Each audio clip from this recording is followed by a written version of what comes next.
Yeah, we started out, solid with certain things we were doing we have an up-tempo period at the beginning of practice, but then we kind of let a little bit of, just the newness of Tuesday, get to us when it can. We got to be better and we got to be sharper early in the week. So, coach hit on that at the end, and the guys have to own it. And, and I think the thing about our guys is they're resilient and they'll respond. So even if certain things didn't go exactly like they want, they'll come back. They'll come back screaming and fighting tomorrow. And you always go back in and look at certain things that were good on film, but there was just some early things or middle of the practice to later things that we have to clean up. Does that stuff concern you for carry over to game day? No, I don't get concerned. I don't get stressed about that. I don't get worried. I've had great Tuesday practices and played like crap on Saturday, and I've had the other way go. Sometimes sometimes it gets guys, it shouldn't, but sometimes it gets them in a different mindset Wednesday and come that way. So I don't get concerned about that. I get concerned if we don't respond from that. It's not so much what happens, it's what we do tomorrow with it. With Davis's defense, Coach Wilcox said yesterday they're a little like the defense that you've been facing throughout fall camp.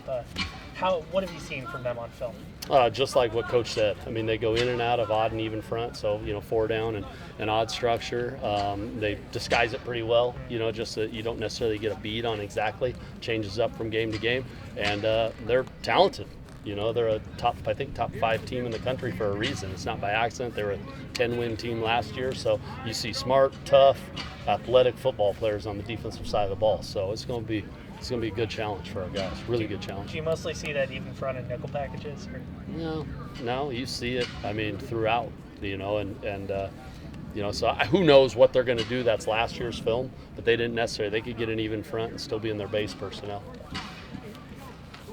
How's Matthew Cindric doing? And he's now got suddenly a new role as a starter, which he was going to play, but is a little bit different. Doing well. I don't think things changed for him at all.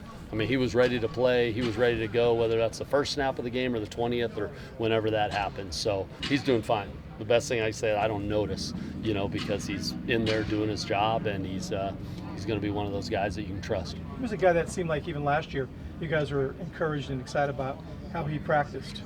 No question. I mean, he showed up right from day one. So, it was one of those guys. It's not surprising where he's at now. What's he do well? Does a little bit of everything. I mean, really smart, versatile. So he can give you, and he's put on added weight, because you could say a year ago, was he going to be undersized? Was he going to be able to handle certain bulls, certain things that way? But now he's put on a little bit of weight. He's worked out well with Coach Beckton and the crew. So now he's very versatile. I mean, he can pull, he can down block, he can maul guys a little bit inside, but he can also get on the edge on certain pulls and things that way. He can get downfield on a screen, and he's incredibly sharp. So he's very versatile in being able to play any position on the O-line, especially mentally. So he's we're lucky to have him. And you don't expect him to be a little overamped for his first game? Nah, I don't think so. He's been in, he's just kind of had a career where he's won a lot of games in his high school career. And don't get me wrong, everyone's going to be a little bit, but I would say less for him than sometimes other guys. He just doesn't. His personality is, pretty calm in those moments, and he's understood what winning's about in the past for him, and that carries over into, just understanding a calm presence when game day hits.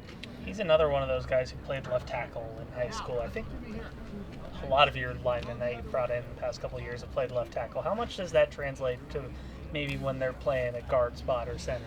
Yeah, and part of the reason is, you want to, a lot of times, like they say, one of your best athletes is going to be at left tackle in high school. So if you're recruiting one of their linemen, sometimes it's left tackle. And then when you get a bunch of left tackles, then it gives you a chance to have, probably an athletic O-line. So it translates best into the versatility part is what I talked about. So he definitely brings that, and the athleticism to go along with, just understanding the game inside.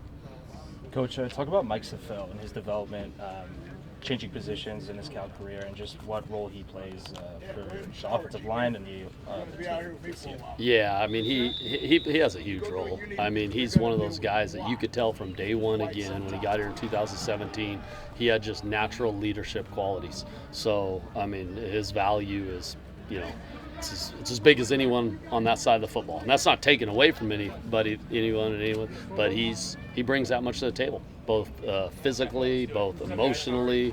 He's got great fire to how he plays the game, and so he's a guy that, no question, we really count on. Any thoughts on his community efforts and how that impacts the team overall? He just sets a great message, a great example. That's part of being a leader, is just what your actions are, so it's, you talk about Pat Laird last year, different guys, not just the only one.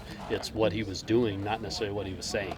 So that to me is Mike Safell. When you see what he's doing, how he's practicing, how he's lifting in the weight room, what are his grades, how's he doing in the classroom, all that stuff that's bigger leadership than anything vocally you're saying. It's the first game week of a new year. Have you guys and your staff tried anything different in terms of game planning, whether it's seeing what's happening in practice and adjusting the game plan more? You're always doing a little bit of that, in its first game of the year, but you really want to focus on what you do. At the end of the day, and they'll say the same thing, it's more about what we do and what fits us. Now, we find things through fall camp that maybe, that don't fit the 19 team as much as they fit the 18 or the 17, and you roll with those things. Or vice versa. You find things that, we really weren't, in a position maybe run some of this stuff a year ago, but now it fits. So it's all within the system, but your system kind of changes and adjusts every year depending on your personnel. How important do you think it's going to be to get off to a good start against, being the host team and having a road team stick around versus, create some separation early? Well, it's always important. I don't care who you're playing, but it's also always important to not make that the end-all be-all. Because what if we don't? Do we want to go 2 series in, if it doesn't go good, and go, we didn't get off to a good start, now we're done.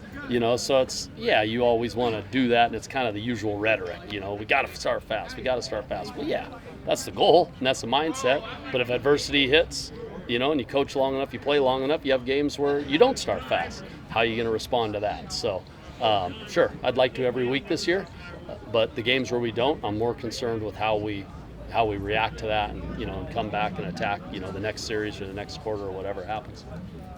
When you were looking at the tape for EC Davis from last year, Mason Moe is probably one of the defenders that stood out, but he's no longer with the team. Does that make your job easier or more difficult when you're game planning, just knowing that they don't have that type of star guy or senior guy leading that defense? Yeah, he was definitely someone who showed up on film. There's no doubt about it, but they got plenty of guys that'll still show up. So I wouldn't say it makes it any easier, because I know whoever that number 30, I think it was number 34, yeah. Whoever that was last year, they'll have a new one of those this year, and whoever that becomes. So it's, again, they're going to put 11 guys out there. We don't exactly know who they're going to be, based on 9 months since their last game or whatever it is. So we just got to come out and ready to, again, understand what we need to do and within our system, within our rules, and control that.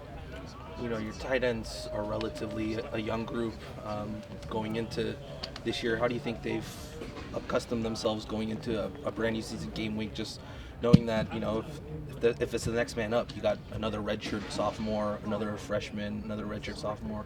They've done a solid job. They've done, and it's never perfect. It's not perfect with any position out here, but they keep on responding and keep on competing, and they take to the coaching, and at the end of the day, we're going to be counting on them. So I'm not worried about who's in, at the tight end position, because there's different times where you'll see Callie, you'll see Gavin, you'll see Tonjas, you'll see Colin, you'll get a decent chance from a rotation standpoint of those different guys going in. I trust them all in their roles, and it won't be perfect. It won't be for anybody, but I know they'll go out there fighting, and anything that happens or any adjustments or things we need to fix, they're gonna work hard to do it. So I'm excited for that group. All right. Thanks, guys. Coach. Appreciate it. Appreciate it. Thank you.